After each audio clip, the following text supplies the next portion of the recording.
Bonjour à tous et bienvenue dans cette nouvelle vidéo. Aujourd'hui c'est une vidéo un peu différente puisque c'est pas du tout une vidéo où je vais aborder le sujet du handicap, mais c'est plutôt une vidéo où je vais expliquer dans les grandes lignes comment je fais pas pour filmer, pour monter, pour éditer mes vidéos. Puisque plusieurs fois je vous ai dit que c'était super long, surtout pour moi, j'y passais beaucoup de temps. Donc étant donné que je poste une vidéo le dimanche, si je filmais pas le lundi, le mardi, au pire le mercredi, j'avais pas assez de temps pour faire le montage, surtout pour faire du coup tous les cuts de vidéo, donc couper tous les blancs, les enlever, enlever les moments où je me loupe dans une phrase et que du coup je me reprends,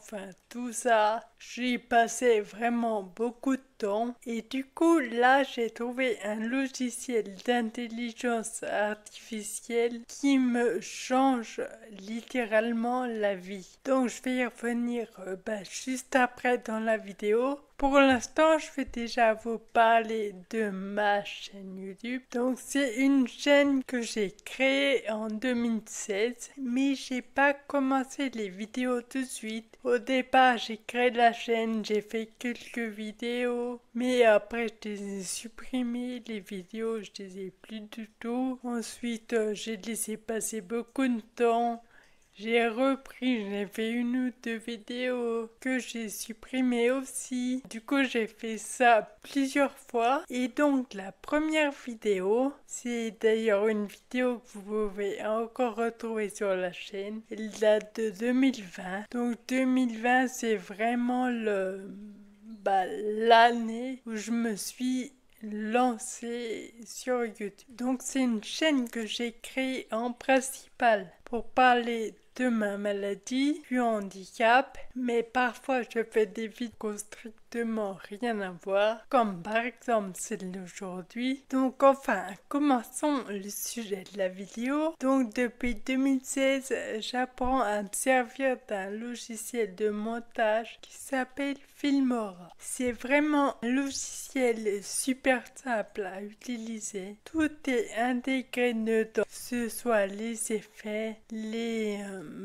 sons, les musiques. Il y a vraiment tout. On n'a pas à aller chercher d'autres choses. Du coup, hors du site sur internet, tout est intégré dedans. Donc c'est un logiciel qu'on peut commencer par utiliser gratuitement, mais du coup ça fait qu'on a le filigrane en bas de notre vidéo et pour pouvoir l'enlever il faut forcément payer, mais c'est pas quelque chose d'excessivement cher par rapport à d'autres logiciels. Il me semble que j'ai dû payer 70 € pour l'avoir à vie, donc c'est vraiment pas grand chose. Donc voilà, j'ai vraiment commencé à faire mes vidéos uniquement avec Filmora. Je faisais tout le montage de A à Z uniquement avec le logiciel de montage. Mais avec les années, les vidéos YouTube ont pris de l'ampleur, donc ils ont sorti beaucoup d'autres logiciels, beaucoup de plateformes pour agrémenter les logiciels. Et en plus maintenant, il existe l'intelligence artificielle. Donc ce qui a encore rajouté d'autres logiciels ou d'autres plateformes de montage pour nous aider à éditer notre vidéo. Donc moi, pour commencer, je filme ma vidéo avec une DJI Osmo Pocket 3. Ensuite, dès que j'ai terminé de filmer, je vais exporter ma vidéo sur mon ordinateur et le premier logiciel que j'utilise, c'est un logiciel qui s'appelle Kling. Donc c'est ce logiciel qui est d'intelligence artificielle et vraiment moi c'est un logiciel dont je pourrais plus du tout me passer puisqu'il fait du coup les trois quarts du montage à ma place. Donc tous les cuts, toutes les reprises et tout, il y enlève, il le fait tout seul. D'accord. Bon alors, je suis désolée pour le changement de luminosité, mais ma lumière vient de me lâcher. Je crois qu'elle tient plus la batterie. Donc à mon avis, je vais être obligée de la changer. Enfin bref, justement, quand je parle des montages vidéo, surtout investissez dans une bonne ring light. Bref, je sais plus du tout où j'en étais. En gros, je crois que je vous disais que je peux vraiment plus me passer du logiciel d'IA. Ça me mâche vraiment tout le travail et ça me fait gagner un temps fou. Ensuite, après le logiciel Kling, j'exporte donc la vidéo du logiciel jusqu'à mon site de montage, donc Filmora. Donc c'est sur ce logiciel que je viens toucher du coup aux couleurs, à l'étalonnage. Je viens rajouter aussi du coup s'il y a des photos, ajouter le texte, enfin les petits trucs comme ça. Et une fois que j'ai terminé, j'exporte la vidéo. Ensuite, je pourrais terminer la vidéo et la poster directement sur YouTube. Sauf que moi, j'ajoute encore quelque chose que du coup, vous devez remarquer sur toutes mes vidéos. C'est que maintenant je mets des sous-titres en arabe. Donc c'est tout simplement pour que la famille de mon mari qui regarde mes vidéos puisse comprendre, même si les traductions sont pas toujours terribles, puisque moi, étant donné que je parle pas super bien, déjà les sous-titres en français, c'est pas toujours bien retranscrit. Donc en plus, la traduction en arabe, c'est comme quand on faisait une traduction en anglais sur Google Traduction. C'est pas terrible pour un vrai anglais. Ça se voit tout de suite que c'est une traduction. Mais bon, ça permet quand même de comprendre le sujet de la vidéo. Donc moi, étant donné que je filme en 4K, c'est du coup des vidéos qui sont assez lourdes et pour pouvoir mettre la vidéo directement sur le logiciel de sous-titres, la vidéo est trop lourde. Donc avant, je dois la compresser. Donc pour ça, j'utilise un logiciel qui s'appelle Break, je crois. Je vais vous l'écrire à l'écran. Donc je fais ça, bon, ça prend pas longtemps. C'est assez rapide. Donc je compresse ma vidéo pour pouvoir la mettre sur le logiciel de sous-titres. Et c'est donc un logiciel qui s'appelle Capwing. Donc des logiciels pour générer les sous-titres, en existe beaucoup. Mais moi, étant donné que je parle mal, je trouve que c'est le plus celui qui me comprend le mieux, qui du coup traduit ce que je dis, retranscrit ce que je dis, le plus près de la vérité. Et également, ce que j'ai oublié de vous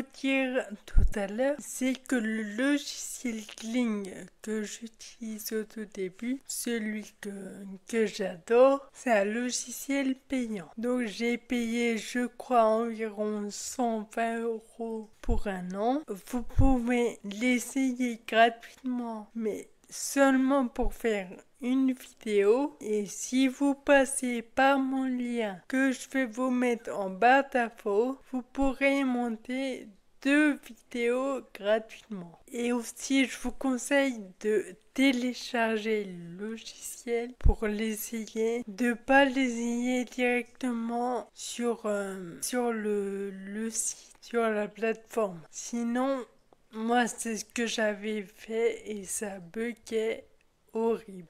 Ensuite, le logiciel Capwing, ou celui qui génère des sous-titres, il est également payant. J'ai payé, lui, je crois, 180 $ pour 1 an ou quelque chose comme ça. Après, lui, par contre, c'est clairement un logiciel dont je pourrais me passer. Mais bon, je m'en sers quand même puisque c'est toujours bien que la famille de mon mari qui parle français puisse comprendre mes vidéos. Donc voilà comment je monte mes vidéos. Je vous mettrai également le matériel que j'utilise en barre d'infos. Donc j'utilise un micro. C'est un micro que j'utilise depuis pas très longtemps.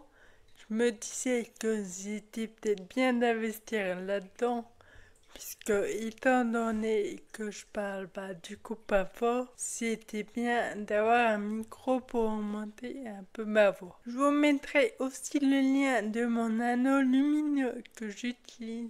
Je le trouve super pratique, on peut le plier, déplier, le monter en hauteur, on peut faire ce qu'on veut. Je vous ai dit tout à l'heure qu'il buguait un peu, mais c'est pas l'anneau en lui-même qui bug. C'est parce que je l'ai branché à un chargeur sans fil et je pense plutôt que c'est le chargeur qui est un peu défectueux. C'est plutôt ça que je dois changer. Mais après, l'anneau lumineux peut aussi le brancher à une prise d'électricité. Après, je vous disais aussi que j'utilise pour filmer la DJI. Donc avec la DJI, je la connecte tout le temps à mon téléphone, pardon. Donc c'est pour avoir un retour écran qui est du coup bien plus grand que celui de la DJI. Et je peux vraiment tout faire avec le retour écran, que ce soit du coup décalé, on va bouger la nacelle. Voilà, vous voyez un peu ma cuisine. Donc je peux vraiment faire ce que je veux avec. Mon micro qui est posé sur ma boîte de céréales. Donc je peux me mettre en route et éteindre la vidéo. Je peux zoomer, voilà. Je peux vraiment du coup tout faire, tout ce que je veux avec mon téléphone. Je n'ai pas besoin de toucher la caméra. Et voilà, j'ai terminé de vous montrer un petit peu tous mes secrets de montage. J'espère que cette vidéo vous a plu, qu'elle va peut-être donner envie à certains de commencer une chaîne YouTube. Et il faut savoir que pour commencer une chaîne YouTube, on n'est vraiment pas obligé d'avoir tout ce que je vous ai présenté. Moi, quand j'ai commencé YouTube, je filmais avec une caméra pourrie. J'avais pas d'anneau lumineux, j'avais pas de micro, j'avais pas de retour écran et je montais plutôt et je montais mes vidéos uniquement avec Filmora. J'avais pas du tout d'autres logiciels à côté. Donc voilà pour toutes ces petites explications. Je vous fais de gros bisous et je vous dis à dimanche prochain pour une autre vidéo. Bisous.